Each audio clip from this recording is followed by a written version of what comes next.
પ્રભાવક આચાર્ય ભગવંત સુમંગલ સુરીજી। તમારી પ્રભાવકતાનો ખ્યાલ એના પરથી આવે છે કે તમે 500 શિષ્યોના ગુરુપદે બિરાજમાન છો। તમારી સંયમ શુદ્ધિ, તમારી આશ્રિતાનો હિત અંગેની કાળજી, તમારી જાગૃતિ વગેરેના કારણે તમે સમસ્ત સંઘના હૈયામાં આદરણીય તરીકે પ્રતિષ્ઠિત થઈ ચૂક્યા છો। એકવાર બન્યું છે એવું કે તમારી કમર પકડાઈ ગઈ છે। વિહાર કરવો તો તમારા માટે મુશ્કેલ બની જ ગયો છે, પરંતુ બેસવું એ તમારા માટે કઠિન બની ગયું છે। અલગ અલગ અનેક પ્રકારના ઉપચારો પછી તમને જ્યારે એ દર્દમાં રાહત નથી અનુભવાઈ ત્યારે તમે એક વિનીત શિષ્યને બોલાવીને સૂચના કરી છે, કોઈક ગ્રહસ્થને ત્યાં જઈને એકાદ યોગપટ તમે લઈ આવો, કમર પર એ બાંધી દો, કદાચ એનાથી દર્દમાં થોડીક રાહત મળી જાય। અને ગ્રહસ્થને ત્યાંથી એ મુનિ સુંદર મજેનો યોગપટ લઈ જ આવ્યો। કમર પર તમે બાંધી દીધો અને આશ્ચર્ય, કમરના એ દર્દમાં તમને પુષ્કળ રાહત થઈ ગઈ। સ્વાધ્યાય, વાંચના, વિહાર આદિ તમારા પૂર્વવત ચાલુ તો થઈ ગયા છે, પણ યોગપટ પ્રત્યે તમારા મનમાં એ હદે રાગ ઊભો થઈ ગયો છે કે એક પલ માટે તમે એને તમારાથી અળગો કરતા નથી। તમારા ગીતાર્થ શિષ્યોને એનો ખ્યાલ આવી ગયો છે અને એક ગીતાર્થ શિષ્યએ તો તમારી પાસે આવીને નમ્ર ભાવે તમને વિનંતી પણ કરી છે, ગુરુદેવ, આપને કમરના દર્દમાં રાહત છે સંપૂર્ણ? હા, તો આ યોગપટ ગ્રહસ્થને પાછો આપી દઈએ? ના, મારે હજી એને કમરે બાંધવાનો જ છે।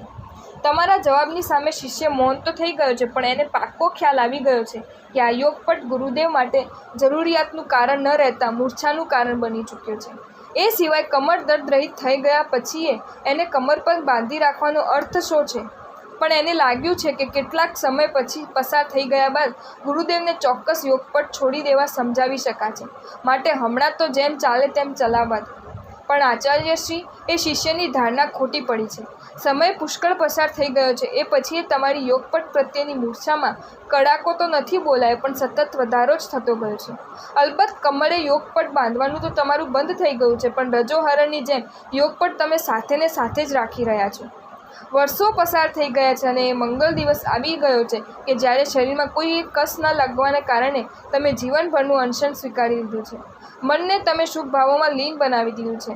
શિષ્યોના યોગક્ષેમની જવાબદારી તમે અન્ય યોગ્ય શિષ્યના શિરે મૂકી દીધી છે। શરીર પરની મૂર્છાને તમે તિલાંજલિ આપી દીધી છે અને એ છતાંય પેલા યોગપટને તો તમે તમારી પાસે જ રાખી મૂક્યો છે। ગીતાર્થ શિષ્યો ભારે ચિંતિત થઈ ગયા છે। યોગપટ પ્રત્યેની આ જ મૂર્છા સાથે ગુરુદેવની આંખ જો મીંચાઈ ગઈ તો પરલોકમાં ગુરુદેવના આત્માની ગતિ કઈ થશે? આ વિચાર સાથે એ સૌએ આપણી પાસે આવીને ગદગદ હૈયે અને અશ્રુસભર નયને આપને વિનંતી કરી છે, ગુરુદેવ, એક વિનંતી છે આપને, બોલો।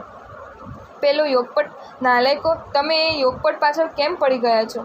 તમને મારું અનશન નથી દેખાતું અને યોગપટ જ દેખાયા કરે છે? તમારા આક્રોશ સામે શિષ્યો મૌન થઈ ગયા છે અને યોગપટ પ્રત્યેની જાલિમ મૂર્છાના પાપે જીવન સમાપ્ત કરીને તમે પરલોકમાં અનાર્ય દેશમાં પહોંચી ગયા છો।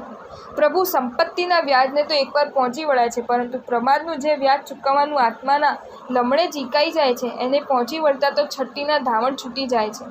તને એક વિનંતી કરું, પ્રમાદનું દેવું હું કરું જ નહીં એવી તાકાત તું મારામાં પેદા કરી દે। વ્યાજ ચૂકવવાનો પછી પ્રશ્ન જ ઊભો નહીં રહે ને। જો તમને આ વિડીયો ગમ્યો હોય તો આ વિડીયોને લાઈક કરો અને મારી ચેનલ જૈન ફેક્ટ્સ એન્ડ સ્ટોરીઝને સબસ્ક્રાઈબ કરો। ધન્યવાદ।